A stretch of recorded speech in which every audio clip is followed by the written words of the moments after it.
হাই friends, মই আয়ুষ ৰং চেনেলত সম্প্ৰচাৰিত হৈ থকা ফুট গধূলি ধাৰাবাহিকখনৰ আজিৰ খণ্ডটো চাবলৈ বহুত বেছি ভাল লাগিব, কিয়নো যোৱাটো খণ্ডত গৰিমাৰ খুৰীয়েকে খুৰাকৰ আগত গৰিমা আৰু ইছুৰ মাজত ভীষণ কাজিয়া বুলি কোৱাত খুৰাকে গৰিমাক ঘৰৰ পৰা একেবাৰে আনিব যাবলৈ ওলোৱাত খুৰীয়েকে আমি প্ৰথমতে ফোন কৰি কি হৈছে জানি লওঁ।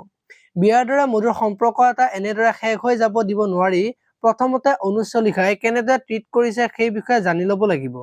তাৰ পিছতহে আমি বাকী দিশ আগবাঢ়িব লাগিব বুলি কোৱা দেখিবলৈ পাইছিল। আজিৰ খণ্ডটোত গৰিমাৰ খুৰাক আৰু খুৰীয়েক ইছুহঁতৰ ঘৰলৈ যাব আৰু গৰিমা আৰু ইছু কি হৈছে বুলি সুধিব আৰু তেতিয়া গৰিমাই মই ঘৰত থাকি পঢ়িম বুলি কৈছিলো কাৰণ ইয়াত থাকি কাম বন কৰি মই পঢ়িব নোৱাৰো, তাৰ কাৰণে মই ঘৰলৈ যাব বিচাৰিছো, কিন্তু মোক ইয়াত থাকি পঢ়াৰ কথা কৈছে বুলি খুৰীয়েকৰ আগত কব।